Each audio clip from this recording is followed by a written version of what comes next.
Première histoire. Des parents ayant droit m'ont négligé, favorisant mon frère enfant en or et m'ont forcé à payer un loyer tout en finançant tout mon frère. Maintenant, je les ai entendus planifier ses études universitaires avec les fonds fournis par mon grand-père. Ensuite, ils m'ont expulsé de la maison après les avoir confrontés. Je les ai donc exposés à mon grand-père qui a arrêté son financement secret auprès de mes parents. Maintenant, mes parents sont en panne. Ils ont perdu mon loyer et le soutien de grand-père. Moi, 18 mois, j'ai toujours su que mes parents préféraient mon jeune frère, Jake, 16 mois. Je n'ai pas été négligée ou mal aimée, juste clairement à la deuxième place. C'est comme être le finaliste de sa propre famille. Ils ont dit qu'ils nous aimaient également, mais leurs actions ont rendu la vérité évidente. Quand j'ai eu 16 ans, je me suis cassé les bras en travaillant après l'école et le week-end pour économiser pour une voiture. Ce n'était pas vraiment une vieille Civic avec une porte bancale et une chaîne stéréo qui ne diffusait que des cassettes. Pendant ce temps, lorsque Jake a eu 16 ans l'année dernière, on lui a tout simplement offert une voiture. Ce n'est pas un tout nouveau, mais bien plus récent et plus agréable que le mien avec Bluetooth, caméra de recul, le tout. Il n'a pas payé de parfum. Pas de travail, pas d'économie, juste un don. C'était comme ça avec tout. Il a reçu les nouveaux vêtements. J'ai reçu des objets de seconde main ou tout ce qui était en vente. Lorsque j'ai voulu mettre à niveau mon téléphone, j'ai dû économiser. Jake, mes parents lui ont offert le dernier iPhone le jour de sa sortie. Les anniversaires, les vacances, l'enfer, même les fournitures scolaires. C'est à moi qu'on a demandé de me débrouiller pendant que Jake était traité comme une sorte de prince fragile. Maintenant, je prends une année sabbatique avant d'aller au collège communautaire et je travaille à temps plein pour économiser pour les frais de scolarité, le loyer et les livres. Mes parents disaient qu'ils ne pouvaient pas m'aider financièrement et que je devais apprendre à être responsable. Très bien, je l'ai accepté. Je pensais que Jake serait traité de la même manière le moment venu. Mais il y a quelques semaines, je descendais et j'ai entendu mes parents parler dans la cuisine. J'ai fait une pause quand j'ai entendu mon nom. Ils parlaient d'université pour Jake, parlaient de la création d'un fonds pour lui, de l'aide pour les frais de scolarité, le logement et la nourriture, tout. Je restais là, incrédule. Mes parents m'avaient dit qu'ils ne pouvaient pas se permettre de m'aider, même un peu. Et maintenant, ils prévoyaient de payer entièrement pour Jake. J'ai sorti mon téléphone et j'ai commencé à enregistrer. Je suis resté silencieux et je les ai laissés parler.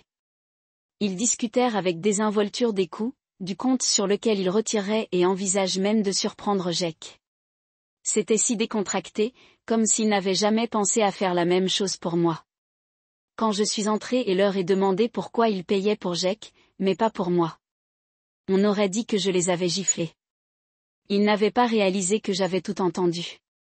Ma mère avait l'air de vouloir disparaître. Mon père est immédiatement passé en mode défensif. Il a dit, Jake a besoin de plus d'aide. J'ai demandé pourquoi. Nous sommes tous les deux des étudiants moyens. Aucun de nous ne bénéficie de bourse. Je n'ai jamais demandé grand-chose. Et maintenant, je travaille littéralement 40 heures par semaine pour pouvoir payer mes études. Quelle partie de cela crie, je n'ai pas besoin d'aide. Plus je posais de questions, plus il devenait sur la défensive. Finalement, mon père a craqué et m'a dit que si j'étais si indépendant et plein d'attitude, il était peut-être temps que je déménage. Je lui ai rappelé que je paie un loyer pour y vivre. Il s'est moqué et a dit, ce n'est pas un vrai loyer, et qu'ils en avaient assez de mon droit. Je suis juste retournée dans ma chambre, j'ai fermé la porte et j'ai mis en ligne la vidéo.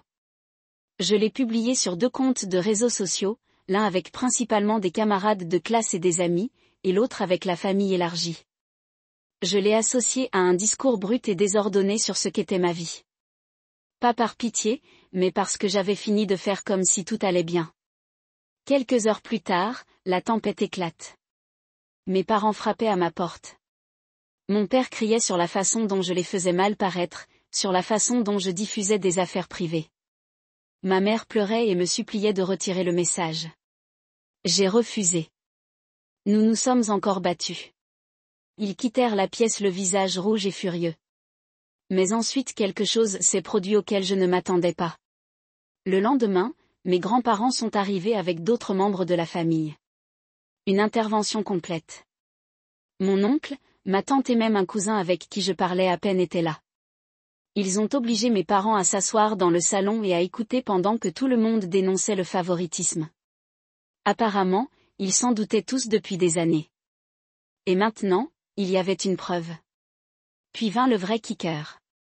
Mes grands-parents ont révélé qu'ils donnaient de l'argent à mes parents chaque mois depuis des années, spécifiquement pour m'aider, moi et Jake. Mes parents ne m'en ont jamais parlé. Je n'ai jamais dit un mot. Mon père avait l'air humilié. Ma mère sanglotait. Jake restait assis là, complètement silencieux. Finalement, il m'a regardé et a dit, « Ouais, je l'ai remarqué aussi. Je suis désolé, mec. » C'était la première fois qu'il le reconnaissait vraiment. Je ne savais pas quoi dire. Je ne le fais toujours pas. Mes grands-parents m'ont pris à part plus tard et m'ont dit qu'ils me soutiendraient maintenant. Ils m'ont proposé une chambre dans leur maison si je le voulais. Ils ont également dit à mes parents que le soutien mensuel était assuré et que s'ils ne pouvaient pas traiter leurs 2 enfants équitablement, on ne leur confierait pas l'argent destiné aux besoins de la famille. Depuis, les choses sont tendues. Mon père ne m'a pas dit un mot. Ma mère pleure constamment. Jake marche sur des œufs. Et moi, j'essaie juste de garder la tête baissée, de travailler mes quarts de travail et de planifier mon déménagement. Je n'arrête pas de me demander, suis-je allé trop loin ? Je ne m'attendais pas à ce que les choses explosent ainsi. Je ne m'attendais pas à briser toute la famille. Mais une partie de moi a l'impression que cela devait peut-être arriver. Peut-être que c'était la seule manière pour qu'on me voie enfin. Pourtant, je ne peux m'empêcher de me sentir coupable, comme si j'avais tout fait exploser. Alors, commente Ada. Commentez en 1. NTA, tes parents sont juste énervés parce que les gens connaissent la vérité sur eux et ils ne recevront plus d'aide de tes grands-parents. C'est pour cela qu'ils sont vraiment contrariés. Perdre l'argent gratuit, pas la confidentialité ou le fait que vous ayez partagé la vidéo. S'ils ne voulaient pas paraître mauvais, ils n'auraient peut-être pas dû être mauvais. Va vivre chez tes grands-parents. Ils ressemblent au vrai MVP ici. Commentaire à NTA. Et ne les laissez pas vous culpabiliser en vous faisant croire le contraire. Ils recevaient de l'argent mensuel pour les dépenses familiales, pas pour gâter un enfant tout en faisant payer un loyer et en luttant à l'autre. S'ils n'avaient pas tort, pourquoi sont-ils si furieux que les gens le découvrent ? Cette intervention a eu lieu parce que ce que vous avez montré était réel et cela a touché une corde sensible. Vous n'avez pas causé le problème. Ils l'ont fait. Tu as juste arrêté de faire comme si ce n'était pas là. Acceptez l'offre de vos grands-parents et repartez à zéro. 3e commentaire. NTA. Ne vous sentez pas mal pour ces larmes de crocodile. Ta mère ne pleure pas parce qu'elle est désolée. Elle pleure parce qu'elle s'est fait prendre et que le train de l'argent s'est arrêté. Ton père reste silencieux parce qu'il sait qu'il n'y a aucun moyen de le défendre. Vous n'avez pas tort de le dénoncer. Le favoritisme fait mal et ils ne se sont visiblement jamais souciés des dégâts qu'ils causaient jusqu'à ce que cela leur coûte. Je suis heureux que tu aies de la famille à tes côtés maintenant. Allez vivre avec vos grands-parents, obtenez votre diplôme et construisez la vie que vous méritez. Mise à jour, après tout ce qui s'est passé avec mon premier message, j'ai décidé de prendre le temps de me calmer et de réfléchir clairement. Mais même avec quelques jours de distance, rien dans la situation ne me convenait. Plus j'y pensais, plus je réalisais que je ne pouvais pas continuer à vivre dans cette maison.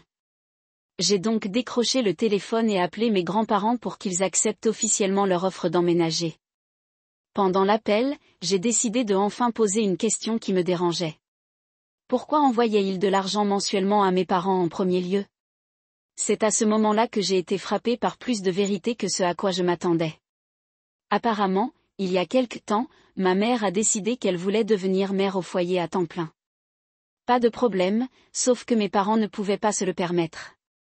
Le salaire de mon père ne suffisait pas, mais au lieu de changer leur mode de vie, ils ont discrètement demandé de l'aide à mes grands-parents. Et parce que mes grands-parents sont des gens incroyablement généreux qui ne voulaient pas voir la famille se débattre, ils ont accepté de les aider à couvrir une partie de leur hypothèque et certains frais de subsistance. Mais ce n'est pas tout. Ils envoyaient également de l'argent supplémentaire destiné à être réparti à parts égales entre les fonds universitaires pour Jake et moi. Permettez-moi de le répéter pour plus de clarté. Mes grands-parents envoyaient de l'argent spécifiquement pour que mon frère et moi puissions avoir des économies universitaires à parts égales. Mais au lieu de le partager, mes parents ont tout investi dans l'avenir de Jake. C'est comme ça qu'ils ont payé sa voiture. C'est comme ça qu'ils prévoyaient de payer ses études. Pas un seul parfum ne m'a jamais été réservé.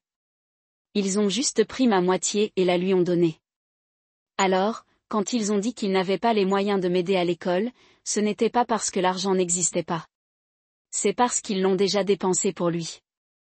C'est à ce moment-là que tout s'est cristallisé. Chaque petit affront, chaque excuse.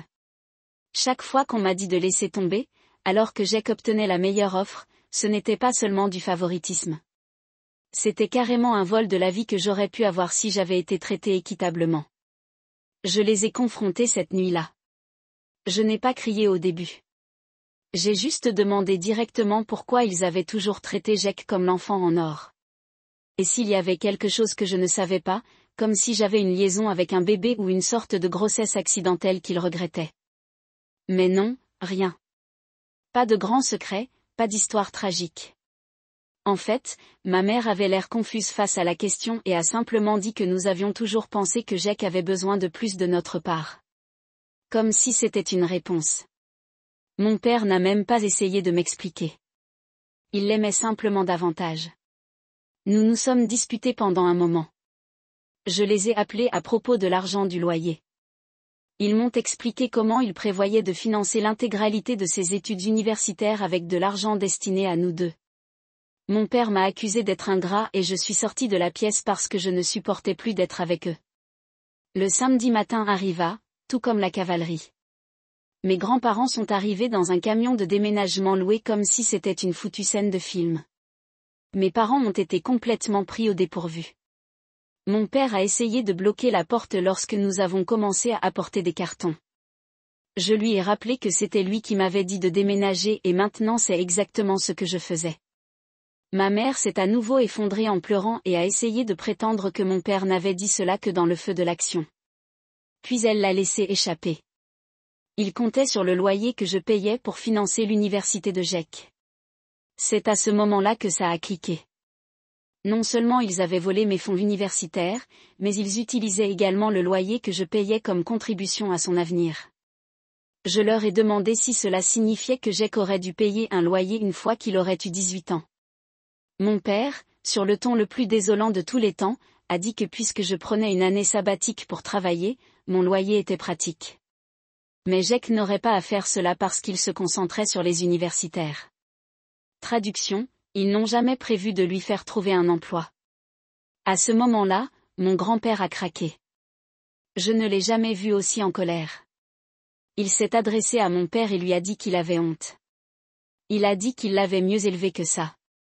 Et il ne pouvait pas croire la façon dont il traitait son propre fils. Puis il a largué la bombe. Il ne recevrait plus jamais un centime de sa part. Et s'ils essayaient de riposter contre moi ou de me culpabiliser pour avoir révélé ce qui s'était passé, il les renierait. Mon père n'a plus dit un mot après ça. Ma mère non plus. J'ai fini de faire mes valises en silence. Avant de partir, j'ai eu un bref au revoir étrangement calme avec Jake. Il n'a pas essayé de les défendre, mais il n'a pas non plus dit grand-chose au-delà. Désolé pour tout, mec. Je lui ai dit de prendre soin de lui. Ensuite, je suis montée dans ma voiture, j'ai fait un dernier signe de la main et je suis partie. J'écris ceci maintenant depuis ma nouvelle chambre chez mes grands-parents. C'est un peu plus petit, mais honnêtement, le simple fait d'avoir la paix semble 10 fois plus grand. Ils ont été tout simplement accueillants. Ma grand-mère a préparé mon repas préféré le premier soir de mon arrivée ici. Mon grand-père m'a aidé à trouver une aide financière et des bourses locales pour l'école. C'est comme si c'était la première fois qu'un membre de ma famille était à mes côtés. J'ai encore un long chemin à parcourir. Je vais continuer à travailler à temps plein pour le moment, mais au moins je sais que j'ai un vrai système de soutien qui me soutient. Pour la première fois depuis des années, j'ai vraiment bon espoir quant à mon avenir. Et à tous ceux qui ont commenté avec soutien ou partagé leurs propres histoires, merci. Vous n'imaginez pas à quel point cela m'a aidé de savoir que je n'étais pas seule. Deuxième histoire, la meilleure amie d'enfance de mon mari m'a demandé une faveur, puis m'a humiliée devant sa famille, et mon mari est resté silencieux. J'en ai fini d'être la personne la plus grande. Je suis assis là-dessus depuis quelques jours, essayant de décider si je suis juste en train de dramatiser ou si j'ai laissé trop glisser pendant trop longtemps. Donc, moi, 30F, je suis marié et heureux depuis quelques années maintenant.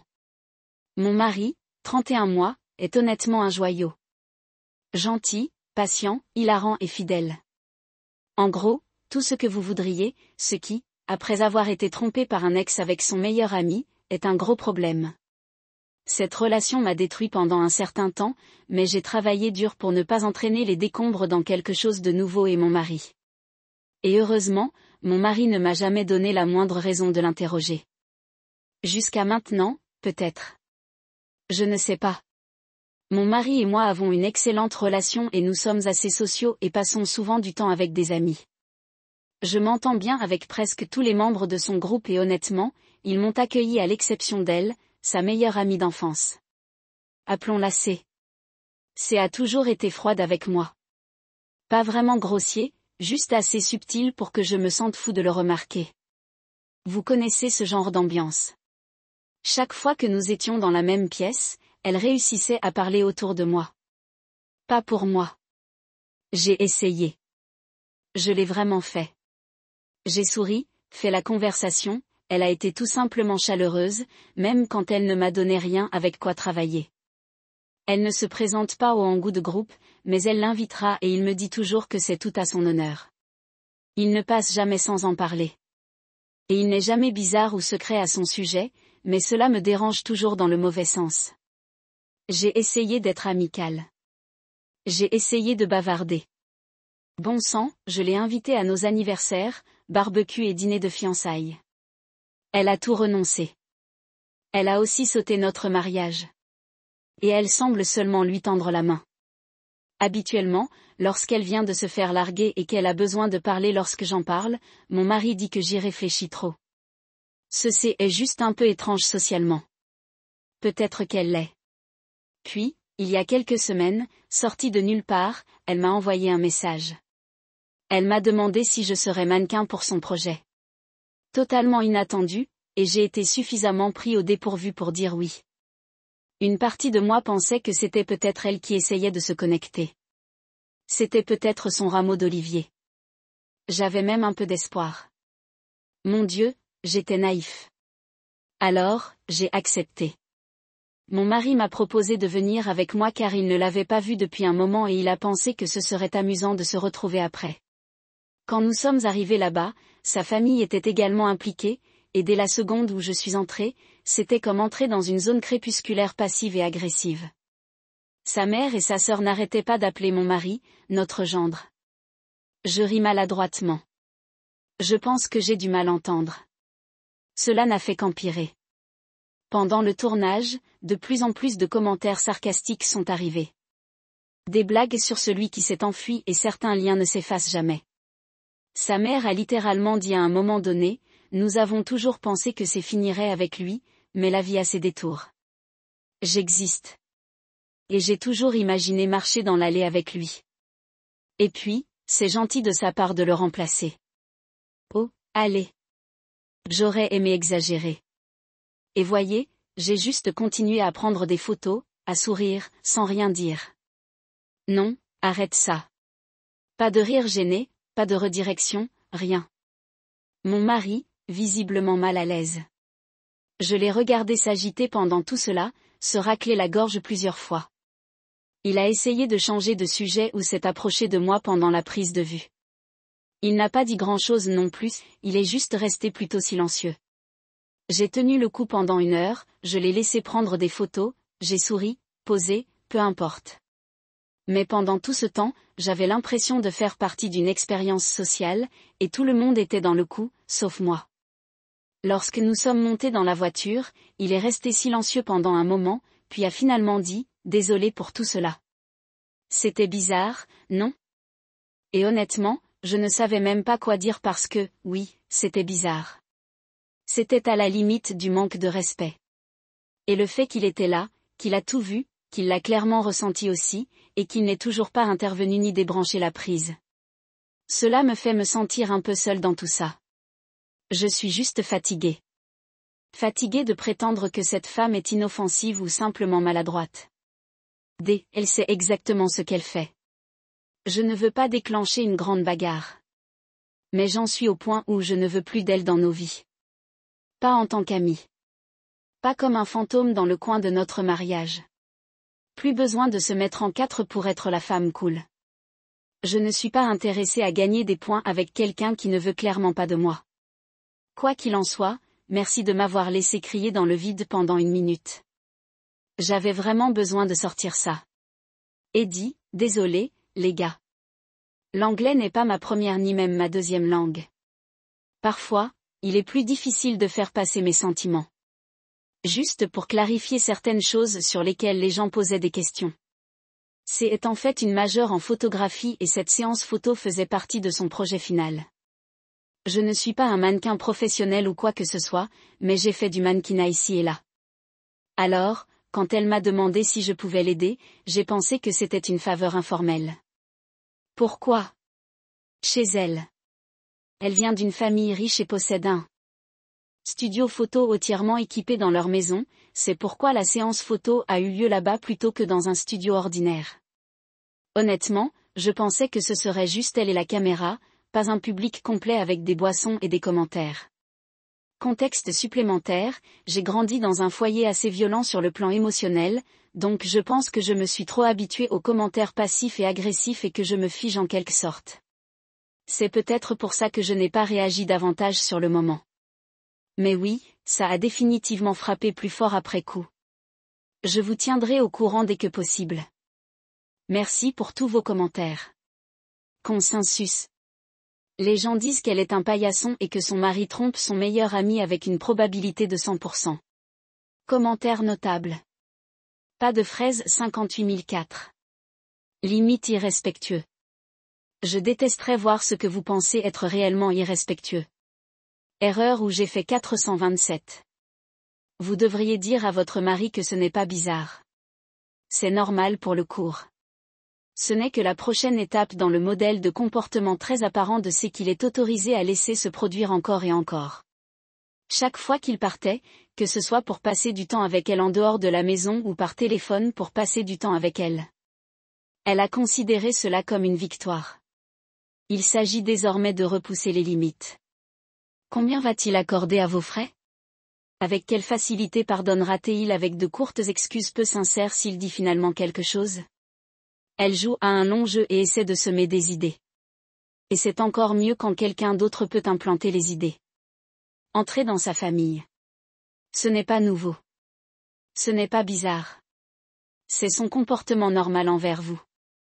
Peut-être que ses lunettes roses glissent. Pourquoi y a-t-il des gens? S'il y a jamais eu une raison légitime de déclencher une bagarre, c'est bien celle-là. C'était un mouvement de pouvoir bizarre et votre mari étant un paillasson et leur permettant de vous humilier lui a fait croire qu'elle avait gagné. Vous devez avoir une conversation à cœur ouvert avec votre mari, car il semble qu'ils aient été ensemble à un moment donné et que votre mari n'est pas honnête avec vous. Il doit également apprendre à défendre sa femme. Vipérit FFS. Si vous voulez lui accorder le bénéfice du doute en lui disant qu'il a ouvert les yeux sur les sentiments de son vieil ami à son égard et envers vous, c'est une chose. Son point de vue maintenant et sa réponse nous diront quel genre de mari il est vraiment. Ignorer ou justifier son comportement serait un signal d'alarme à ce stade. Primaire cohérente 41. Il est temps de procéder à un contrôle d'espionnage. Je suppose que c'est assez bancal si c'est là. Commentaire d'OP. Je pense que j'étais tellement habituée à ignorer ce genre de comportement que je n'ai même pas réalisé à quel point je manquais de respect. J'ai grandi dans un foyer émotionnellement violent où les commentaires sarcastiques et l'agression passive n'étaient qu'une partie du bruit de fond.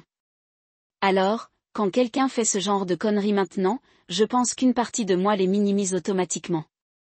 Genre, oh, j'ai entendu pire. Mais lire toutes vos réactions m'a en quelque sorte sorti de là. Et oui, ça fait mal que mon mari ne l'ait pas fermé. J'ai essayé de le rationaliser dans ma tête. Comme peut-être qu'il ne voulait pas aggraver les choses parce que cela ressemblait à un piège ou qu'il n'est pas habitué à être dans ce genre de situation. Mais rien de tout cela ne l'excuse. Pas même un peu. Je vais lui parler demain. Vraiment parler. Ne l'effacez pas. Ne pas en rire. Exposez simplement tout cela. Parce qu'à ce stade, j'ai besoin de savoir où il en est. Merci pour la confrontation avec la réalité. J'en avais plus besoin que je ne le pensais. Je comprends pourquoi ça sonne bizarrement. J'aurais probablement tout ignoré aussi si je ne l'avais pas vécu en temps réel. Donc non, je ne suis pas mannequin professionnel. Elle avait juste besoin de quelqu'un pour un projet de thèse, et j'ai fait un peu de mannequin ici et là, alors j'ai pensé que c'était assez décontracté pour l'aider. Je suppose qu'elle ne voulait pas se donner la peine d'embaucher quelqu'un à la dernière minute. Quant à l'emplacement, c'est bien de l'argent, comme l'argent.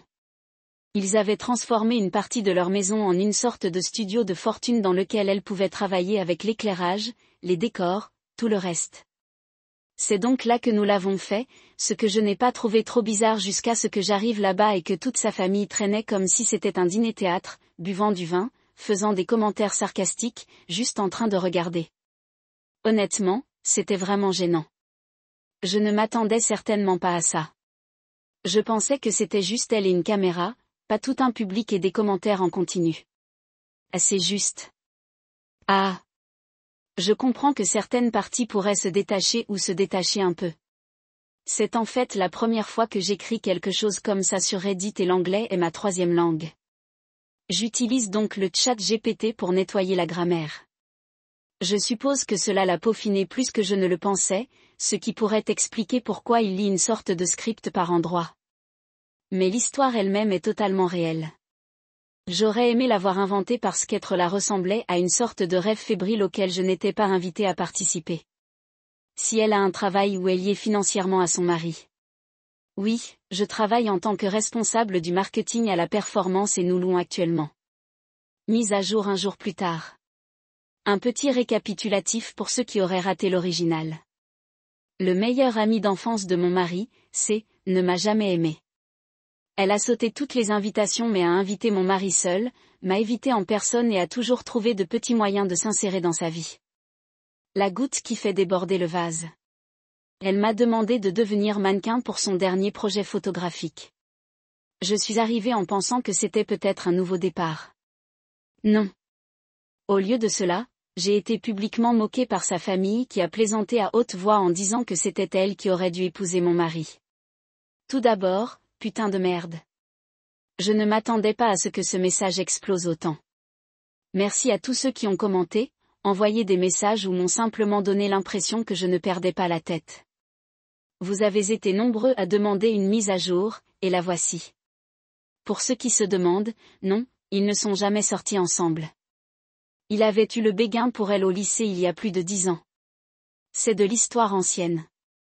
Non, je ne pense pas qu'il ait jamais triché, émotionnellement ou physiquement. Il est toujours très ouvert et honnête. Nous avons les mots de passe de chacun. Il ne se voit presque plus en personne. Peut-être une fois tous les quelques mois. Nous vivons à environ 2 heures. D'accord, voici donc la mise à jour. Assez drôle, je n'ai même pas eu la chance de m'asseoir et de parler à mon mari avant que quelque chose d'autre ne se produise. Je n'arrive tout simplement pas à croire ma vie en ce moment. Quoi qu'il en soit, j'essayais toujours de comprendre ce qui s'était passé et de trier ma colère envers et honnêtement envers mon mari aussi. C'est à ce moment-là que j'ai reçu un message de ma belle-sœur. Nous l'appellerons monsieur, je suis très proche de lui. Elle fait également partie du cercle social plus large dans lequel évolue C. Ils sont amicaux, mais pas proches. Elle m'a envoyé un enregistrement d'écran de l'histoire d'un ami proche de C avec un simple WTF. C'était un clip de moi posant pendant le tournage. Pas de musique, mais en fond sonore, on entend clairement la sœur de C dire. C'est elle qui aurait dû l'épouser. Je l'ai perdue. J'ai attendu que mon mari rentre du travail, je l'ai fait asseoir et je lui ai montré la vidéo. Il l'a regardée une fois, puis encore une fois. Tout son visage a changé. Il avait finalement l'air énervé. Je n'ai pas pu m'empêcher de penser, pourquoi n'a-t-il pas eu la même réaction là-bas ? Alors, j'ai tout exposé. Je lui ai tout dit. Chaque commentaire sarcastique, chaque fois que c'est me faisait me sentir petit. Comme j'avais toujours essayé d'être civile. Comment je ne lui ai jamais demandé de choisir entre nous. Mais j'avais fini d'être poli alors que quelqu'un me manquait constamment de respect. Je lui ai dit, si cela ne te dérange pas suffisamment pour agir, nous avons un problème plus grave. Je ne vais pas être dans un mariage où je dois mendier pour être défendu. J'ai besoin d'un partenaire qui me défend. Et si ce n'est pas toi, alors je dois repenser cela. Il n'a pas discuté, n'est pas resté sur la défensive et je sais qu'il est désolé. Ensuite, je lui ai montré le post Reddit. Il a essayé de lire chaque commentaire. Certains d'entre eux l'ont fait pleurer. Quand il a fini, il m'a regardé et m'a dit qu'il se sentait comme le pire des maris. Il a laissé cela se produire juste devant lui. Il est vraiment désolé. Et m'a demandé, qu'est-ce que tu as besoin de moi maintenant? Je lui ai dit sans détour, il ne s'agit plus seulement d'elle. Il s'agit de savoir si tu es prêt ou non à protéger ce mariage. Mais je ne vais pas avoir l'impression d'être au second plan dans ma propre relation. Donc, c'est moi ou elle. Alors, nous avons appelé C. Elle a répondu toute joyeuse, agissant comme si de rien n'était. Nous avons évoqué la vidéo. Elle s'est immédiatement mise sur la défensive. Oh, allez. C'était juste une blague. Es-tu vraiment en colère à cause de ça? Sérieusement? Et c'est quand il est intervenu. Ce n'est pas seulement à cause de la vidéo. C'est le manque de respect constant envers ma femme. Je n'ai rien dit avant parce que je ne voulais pas perdre ton amitié et je me suis convaincue que tu ne le pensais pas. Mais que s'est-il passé lors de ce tournage? Cette amitié pendant si longtemps. Si vous ne pouvez pas respecter ma femme, vous ne me respectez pas. Elle a littéralement ri. Waouh, vous m'interrompez vraiment à cause de cette fille, mais mon mari m'a calmé et m'a dit, si choisir entre toi et ma femme me semblait une décision difficile, je ne la mériterais pas. Nous ne sommes plus des enfants. Il faut grandir. Je ne veux tout simplement plus être ton ami. Je n'ai rien d'autre à dire. Je vous le dis, il peut être un joyau parfois. Mais oui, nous l'avons bloqué, elle et toute sa famille. Depuis, il prend des nouvelles de moi. Il n'essaie pas d'arranger les choses, il se présente, écoute, comprend. Il voit enfin à quoi je fais face. Nous avons encore un peu de guérison à faire, mais maintenant je sais où il en est, et cela change tout pour moi. À tous ceux qui ont commenté la dernière fois, merci. Sérieusement, vous m'avez aidé à sentir que je n'étais pas fou. Et peut-être plus important encore, vous l'avez enfin aidé à le voir aussi. Consensus. Les gens sont heureux que le mari ait intensifié ses commentaires sur le budget du loyer 5796. C'est le fait qu'elle pensait sincèrement qu'il y avait un choix entre vous et son ennemi et mettez-nous au courant parce que je vous garantis que ce ne sera pas la dernière fois que vous entendrez parler d'elle. À main pour réparer celui qui est en danger. C'est nul. Un gars doit parfois se faire gifler avec quelque chose de si évident, mais c'est la façon dont il a répondu qui a été rédempteur.